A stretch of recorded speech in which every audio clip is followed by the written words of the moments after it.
Embarque com a Marco Polo, uma das maiores fabricantes de ônibus do mundo.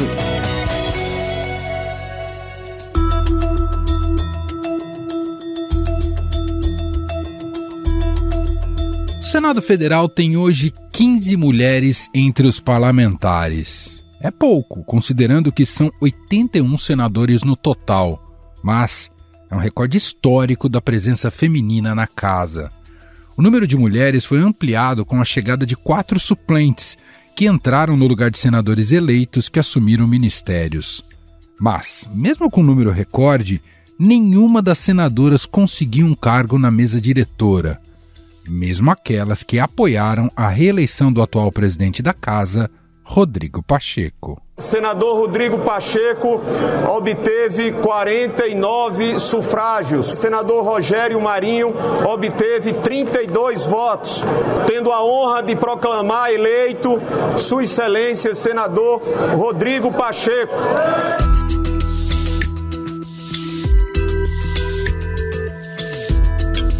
Aliás, a ausência de mulheres é uma tradição histórica no Senado Federal.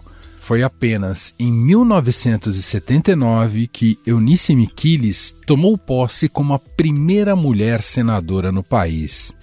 Em entrevista concedida no ano passado à repórter do Estadão, Adriana Ferraz, Miquiles relatou como foi recebida sua chegada ao Senado.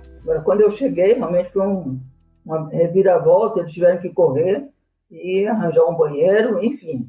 Mudou muita coisa lá naquela época.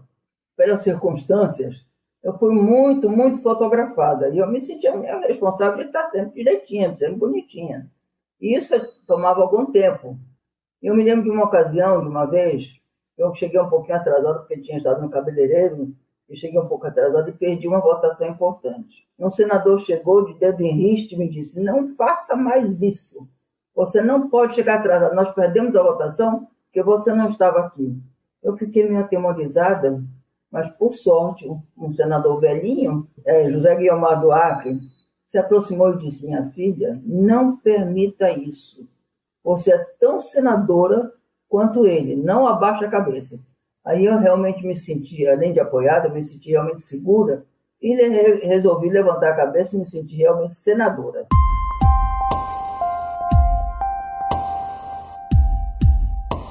Desde a chegada da primeira senadora, apenas 6 mulheres ocuparam cargos titulares da mesa diretora da casa. E nunca uma mulher foi presidente do Senado. Quem chegou mais alto foi Marta Suplicy, vice-presidente em 2011 e 2012. Eu me sinto muito honrada pela essa escolha consensual da bancada. O PT está sempre na frente em relação às mulheres, sempre foi assim. E eu fico muito feliz, teremos uma mulher presidenta e uma mulher primeira vice na casa.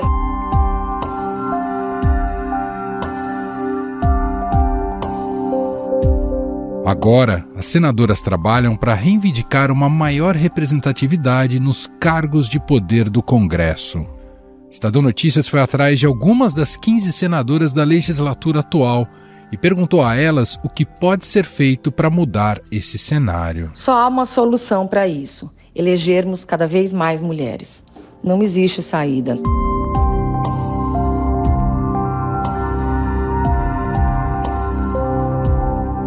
Essa é a senadora Soraya Tronic, do União Brasil do Mato Grosso do Sul. Por quê? Porque o nosso número ainda é muito pequeno.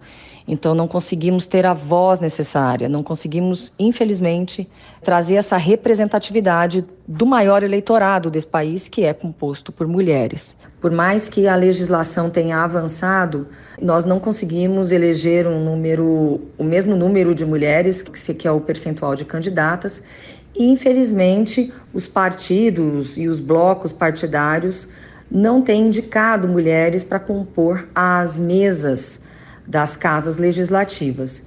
Então, o que nós precisamos mesmo é que tenhamos a garantia dos partidos de que os recursos para uma campanha serão repassados da forma como foram combinados e que tenhamos um número maior de mulheres dirigentes de partidos, ou ao menos que participem dos diretórios municipais, estaduais e nacionais. Isso é o que importa para que tenhamos essa segurança.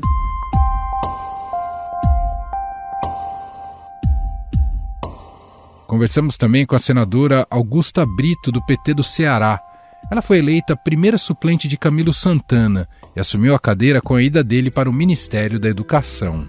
Primeiro a gente tem que ver e fazer uma análise no regimento aqui da casa, a possibilidade da gente pedir e incluir dentro do regimento, através de um projeto de resolução, essa obrigatoriedade que a gente possa ter sempre pelo menos uma mulher, né, fazendo parte aí da mesa. É uma discussão que tem que ser feita, que tem que continuar sendo feita, né, com a força política que a gente percebe que já tem aumentado, especialmente aqui no Senado. Eu vejo que uma forma que a gente pode verdadeiramente resolver é tratando diretamente dentro do regimento interno como uma obrigatoriedade. Já estou estudando, pedi para a consultoria já fazer uma análise sobre essa possibilidade. Vamos fazer uma proposta e conversar com o presidente, o Rodrigo Pacheco, para ver essa possibilidade o mais rápido possível.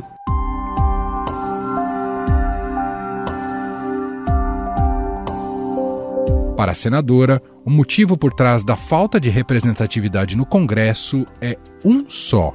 Machismo, né? O machismo estrutural é a principal barreira, não só da participação da mulher na política. Até porque quando a mulher está na política, desde a sua eleição, desde a candidatura, todo esse processo, ela vem sofrendo violência política. Violência política de várias formas, da forma que fala, se fala alto, se fala baixo, da forma que se veste, da forma que se comporta, sempre sendo comparado com o masculino, que era o normal, entre aspas, o que vinha se repetindo sempre, a possibilidade só do homem estar nesse ambiente político. Então, para a mulher sempre é julgamento sobre tudo, sobre todos, e vem exatamente nessa estrutura do machismo que tem que ser desconstruída também, com essa participação da mulher de uma forma mais ativa, de uma forma realmente também, não só estando dentro dos partidos, mas também participando ativamente do mandato que ela consegue, ocupando os espaços de poder, de decisão, discutindo, debatendo. Eu acho que é uma forma de desconstruir o machismo e construir essa participação mais ativa das mulheres.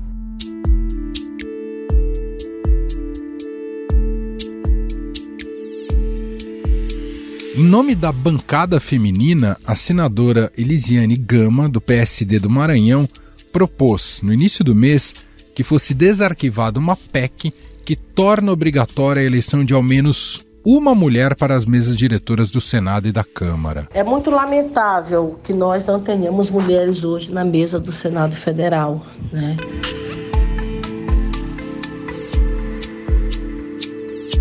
A senadora Elisiane Gama também conversou com o podcast. E eu continuo tendo uma convicção, nós só vamos mudar isso com uma ação coercitiva, com o estabelecimento de cotas. Por isso é fundamental que a gente aprove a PEC da deputada Luísa Erundina, que estabelece de uma forma muito clara e tácita a presença de mulheres na mesa de forma proporcional. Ou seja, se temos hoje senadoras eleitas, nós temos que ter também a presença de senadoras na mesa do Senado Federal. E eu estou pedindo o desarquivamento dessa PEC para que nós possamos ter, portanto, aí a sua aprovação e a mudança desse cenário no Senado Federal. A PEC 38 de 2015 tem a autoria da deputada federal Luísa Erundina, do PSOL de São Paulo. A proposta foi arquivada no final da legislatura passada, depois de já ter passado pela Comissão de Constituição e Justiça, a CCJ. Agora, para voltar a tramitar no Senado, a PEC precisa dos votos de 1/3 dos parlamentares até o dia 2 de abril. Se todas as 15 deputadas apoiarem a proposta, o caminho é mais fácil. A senadora Dorinha Seabra, eleita em 2022 pela União Brasil do Tocantins, é uma das que apoiam a votação da PEC. Eu acho que isso tem que ser uma norma. Se não tiver garantido pela oferta partidária, então tem que ser uma norma para que os partidos e líderes que acertam tudo, toda a forma de organização, definam esse cuidado com a presença e o respeito, nem cuidado, o respeito com a presença da mulher na mesa e também nos órgãos diretivos partidários, que eu acho que é igualmente importante.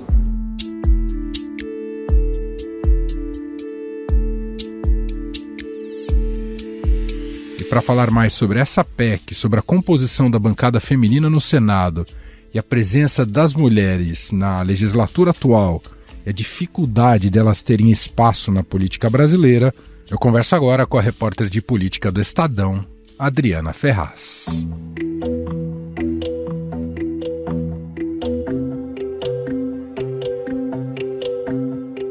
Olá, Adri, tudo bem? Seja muito bem-vinda.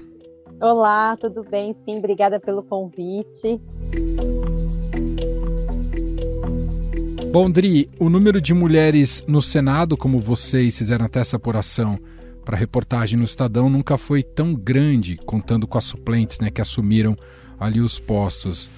Ainda assim, e aí acho que aqui é a revelação que eu queria que você detalhasse melhor para a gente, elas não estão ocupando postos de comando na casa, na mesa diretora, é isso, Dri?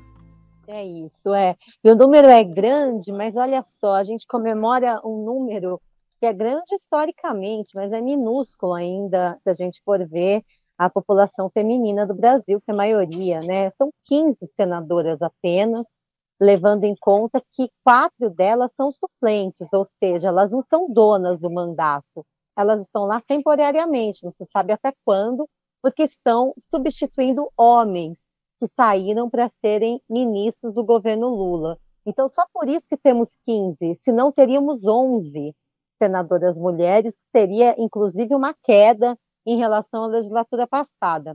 Mas, enfim, essas 15 mulheres representam 18%, e apesar de, se forem uma bancada, seria uma bancada substancial, né? 15 representantes numa bancada. Mas, mesmo assim, elas não têm nenhum cargo fixo na mesa diretora, né? Porque quando o presidente da casa ele é eleito, com ele vão vários outros parlamentares para o comando da casa, né? E há cargos ali muito importantes, como secretarias, vice-presidências, né? E as mulheres, é claro, por direito, por dever, deveriam ocupar algum desses cargos, mas não foi o que aconteceu na reeleição de Rodrigo Pacheco, mesmo Rodrigo Pacheco tendo tido apoio da maioria das mulheres para se reeleger, viu, Emanuel?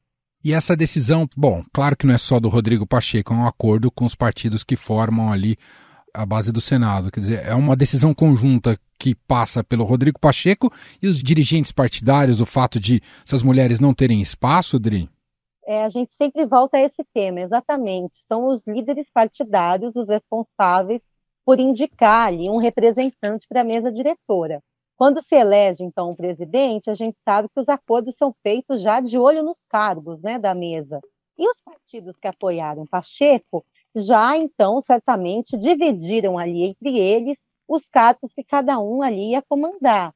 E são eles, então, que precisam apresentar ao Pacheco a lista de indicados. Neste caso, a culpa não é direta do Pacheco, né, mas da negociação feita com os líderes partidários, e esses líderes não apresentaram mulheres como opções para ocuparem essa mesa, Manuel. E, Dri, explica uma coisa pra gente, essa bancada feminina, ela já tinha uma atuação, seja na última legislatura, ela age em bloco de alguma maneira, porque eu sei que a formação delas são senadoras de diferentes partidos do espectro político brasileiro, ao centro, à direita, à esquerda. Existe algum tipo de coesão e união entre elas para, enfim, buscar pautas, temas, projetos e até melhorar essa representatividade? Olha, na legislatura passada a gente percebeu uma coesão, sim, entre as representantes da bancada feminina. É importante dizer que a bancada feminina ela só foi criada na legislatura passada. Ela não existia antes, ela foi criada no ano de 2021 e muito em função da atuação das senadoras ao longo da CPI da Covid. A gente lembra que na CPI da Covid, mais uma vez, os líderes partidários não indicaram mulheres para compor ali os cargos da CPI, né? O presidente foi homem, o relator foi homem, todos os outros suplentes da mesa eram homens, enfim. As mulheres, então, tiveram que brigar, reivindicar um espaço na CPI, isso foi negociado e elas passaram, então, a se dividir, né? Cada dia de CPI era, então, uma senadora que representava essa bancada. A gente se recorda muito da ex-senadora agora, Simone Tebet, né? Que disputou a presidência, hoje é ministra, ela ficou muito marcada por sua atuação na CPI da Covid, e lhe deu, inclusive, palanque para ser candidata à presidência. Então, quer dizer que esse poder feminino, o maior destaque dado à atuação das mulheres no Senado, começou lá na CPI, se transformou, então, numa bancada oficial, reconhecida pelo Senado, e a gente percebeu, sim, que na legislatura passada elas se uniram, apesar de suas diferenças ideológicas, vamos dizer assim, né? Nessa legislatura, talvez essas diferenças vão ficar mais claras, né? Porque a gente tem, nesse grupo de 15 senadoras, suplentes diretas de ministros de esquerda, ministros de Lula, como Flávio Dino, por exemplo, e Camilo Santana, e temos também ex-ministras de Jair Bolsonaro, como Tereza Cristina e Damares Alves, né? Eu imagino que seja difícil uma coesão ali entre uma senadora de esquerda do Nordeste e Damares Alves, uma conversa ali sobre pautas femininas, porque as pautas femininas elas são encaradas de maneiras diversas, né, pelas mulheres. A gente não vê apesar de pautas assim muito importantes para o conjunto de mulheres, nem sempre a gente vê apoio total delas, né? Então, acho que essa coesão vai ser um desafio maior nessa legislatura do que na anterior. Agora, Emanuel, quando se fala de divisão de poder, acho que político é político, né? Não interessa o gênero. Então, as propostas que estão na mesa aí para que as mulheres tenham uma participação maior, essas propostas acho que sim, terá uma adesão maior desse conjunto de senadoras. Uma das propostas, inclusive, ela precisa ser desativada, porque ela é uma proposta que já tramitou no Senado e não avançou, que é uma proposta de se obrigar para mulheres na mesa diretora do Senado e também da Câmara.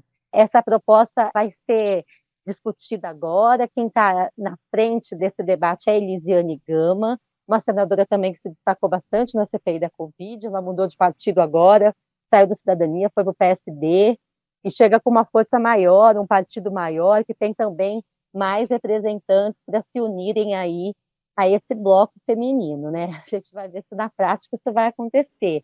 Uma só cadeira na mesa diretora, acho que não custa nada, né? Uma cadeira é o que propõe essa PEC que a Elisiane Gama defende que seja aprovada. E outras matérias aí ainda em discussão, por exemplo, a senadora Soraya Tronic, que também foi candidata à presidência no ano passado, teve um destaque maior em função disso, ela tem uma proposta de se criar cotas para mulheres nos cargos de judiciário, porque a nossa representatividade, né, a nossa feminina, eu digo, é muito baixa em todos os setores, não é só no setor político, né?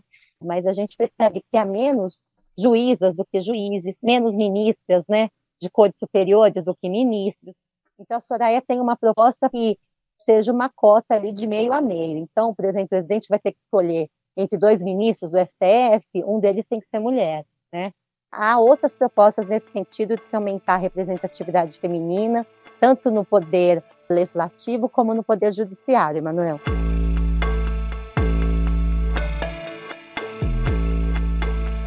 É legal você trazer esse assunto à baila, né, de se buscar maneiras de se impor essa divisão com maior representatividade, porque não custa a gente ter uma memória, nem uma memória distante, uma memória curta. Há alguns meses, no processo eleitoral, nos discursos de candidatos, havia uma pressão para que se buscasse essa distribuição mais igualitária. Mas passa a eleição, parece que esse tipo de promessa tenta se esquecer rapidamente, né, Edri?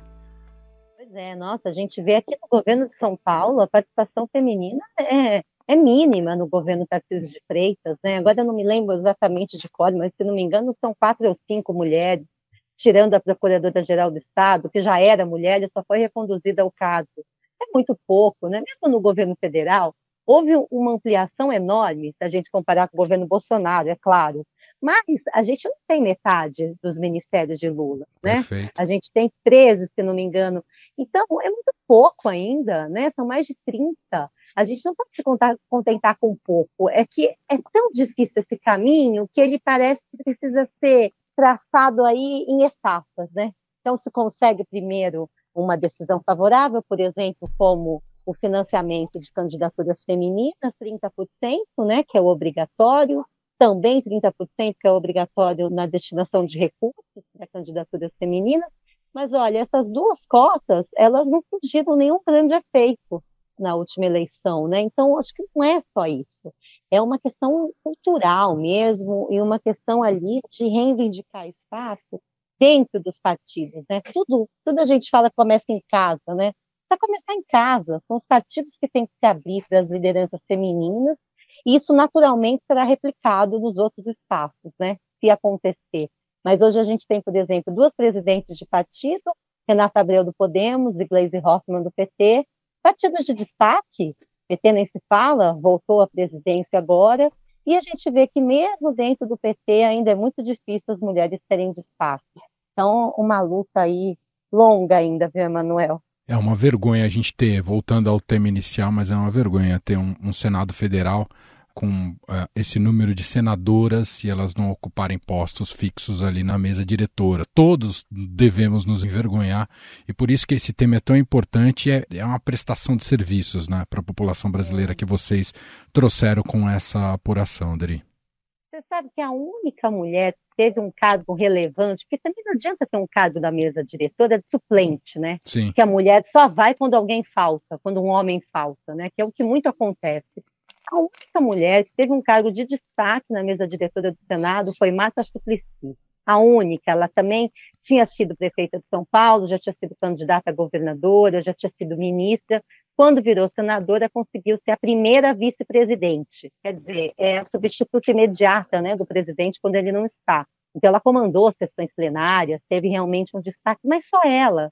Depois, nós fizemos uma apuração levantando lá para trás, desde a primeira senadora, que foi a Eunice Michele, que foi senadora também porque o atual morreu no cargo, então ela assumiu, ela era do Amazonas. Ela teve um cargo na mesa diretora lá no comecinho, parece que foi dado ali como um presente de boas-vindas, sabe? Mas nunca exerceu um poder dentro do Senado. E de lá para cá, então, a maior parte das indicações ela ocorre para suplências e não para os cargos titulares. Então, é uma briga para entrar na mesa e para entrar na mesa como titular, não como substituta, né? Porque elas querem jogar, né? Elas não querem ficar assistindo, né? O que os homens determinam.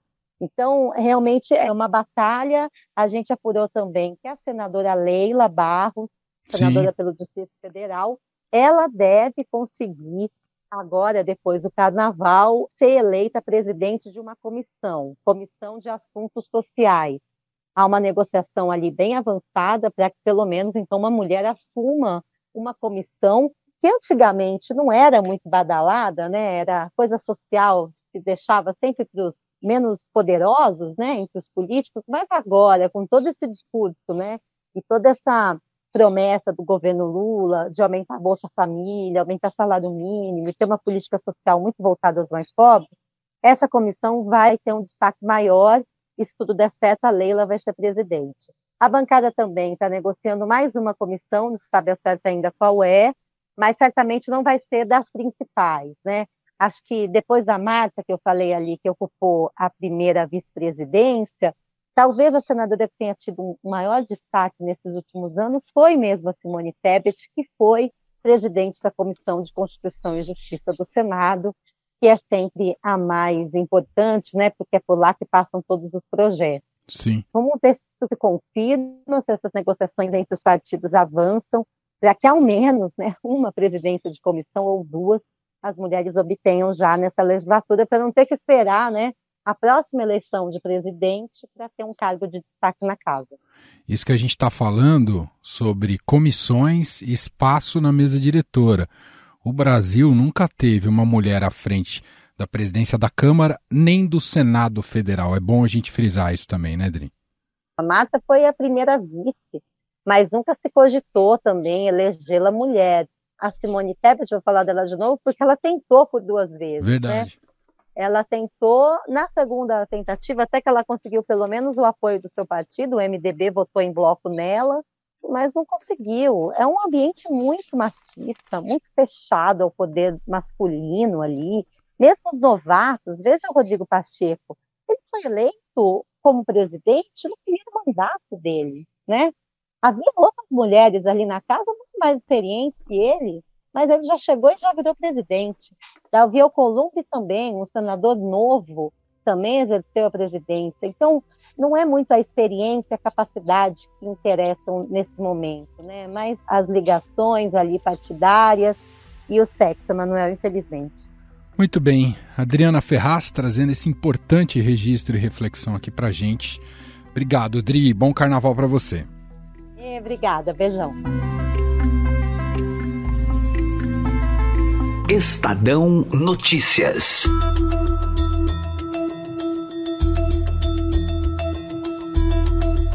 Este foi o Estadão Notícias de hoje, segunda-feira, 20 de fevereiro de 2023. A apresentação foi minha, Emanuel Bonfim. Na produção, edição e roteiro, Jefferson Perleberg, Bárbara Rubira e Gabriela Forte. A montagem é de Moacir Biasi. O nosso e-mail podcast@estadão.com. Um abraço para você, um ótimo carnaval e até mais.